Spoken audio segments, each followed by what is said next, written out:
To enter a watch, on the dashboard, go to the watch entry icon, and we're ready to enter a watch. Now we have the options in the stock number to be able to automatically assign a number. So let's say we want to start with number 5000, and here we have manual. In other words, just leave it the way it is. It'll just go 5001, 5002, etc. Or grab the first letter of the brand, or the first two letters of the brand, or three letters of the brand, or just simply the next available number.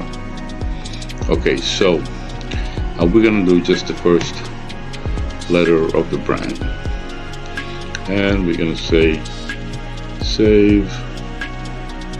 Okay, and then we're ready to go. So we see the number that we just put in, 5000, comes in here, and we select, let's say we select Rolex, right? So once we select Rolex, already it had a number before, so we just took that number. But if it didn't, it would go R5000. Then after we select the brand, we select the model, what kind of a Rolex it is, that adjust, the gender, men's, metal, again stainless steel, whatever you have. Stainless steel is like this. Model number, whatever the number is of the model. Diamond weight, if it has a diamond weight.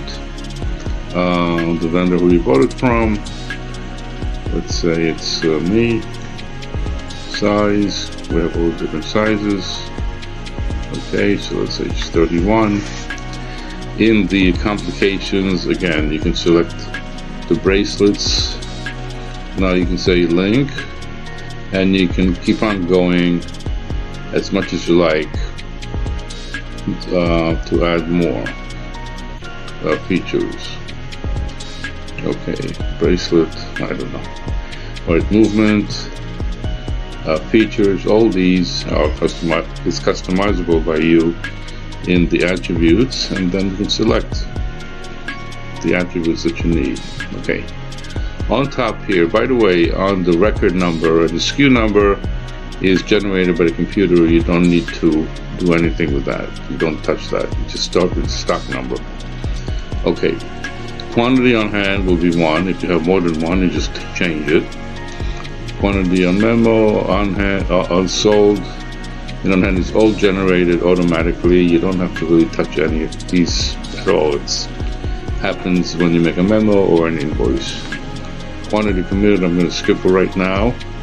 And these are the 3 custom fields that we talked about when we set up the attributes. So you can select whatever you want from here. And then we can say that it has box, papers, pre-owned, new, etc. Let's say it's new. We can enter the serial number for the watch here. RFID number, if you have an RFID program that needs a number.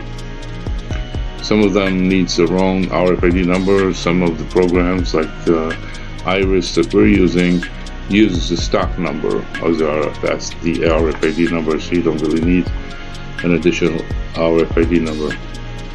Expenses is anything that costs you in addition to the cost of the watch. Let's say refurbishing it costs you $150.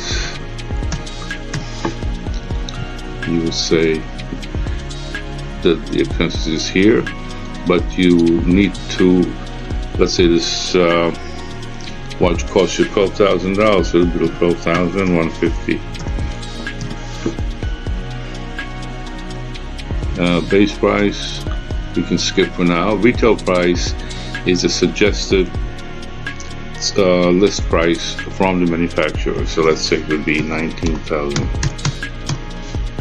And then your price, which could be $16,000. Okay, memo in and bill we're going to enter in the next video, or another video.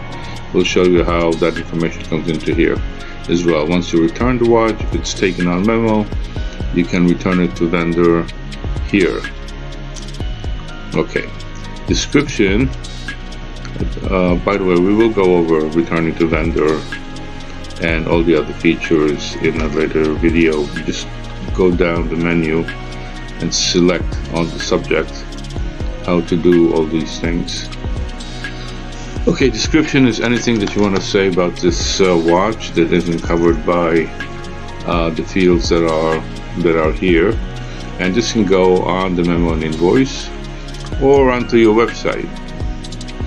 Okay, short description is if you have a website and you want to transfer the watches to the website, the short description is the title of the thumbnail on your website.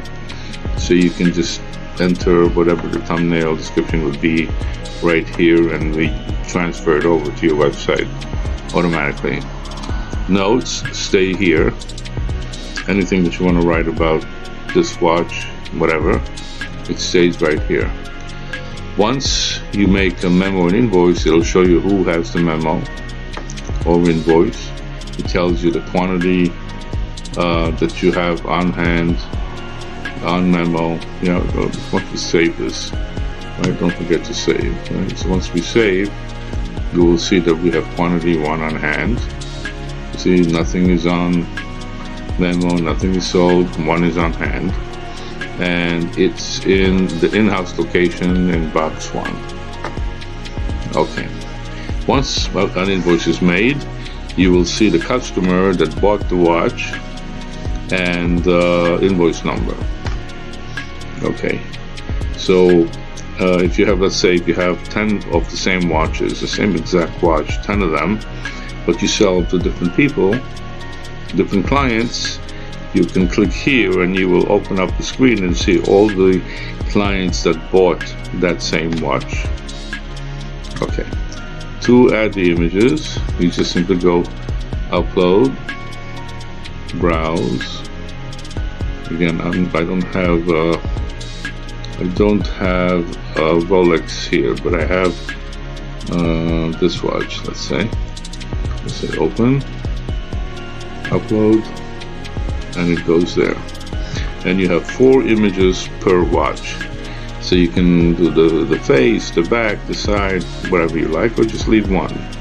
And then upload a video as well. So when you upload a video, you can either choose file of the video, an MP4. Remember, the video has to be MP4. Or if you load it up to YouTube, you can cut and paste the URL into here and upload, and it'll play the video of YouTube right in this area. Okay, from here, let's say you want to add this watch to a memo or an invoice. You click here, memo, it'll go on to the memo, and click invoice here, it'll go on to the invoice, or you can email it from here. The product sheet, let me just resave this again because we just added the watch. So if we have a product sheet here, it just gives you a printout of the watch, of all of the attributes, everything that we added to the watch, and we can customize this as well according to your needs. Okay, let me close this. Okay, we also have an appraisal which we'll go over a different time. We can print tag over here. Again, that will be a separate video, and in the next video I will show you how to maneuver with the search screen of the watches.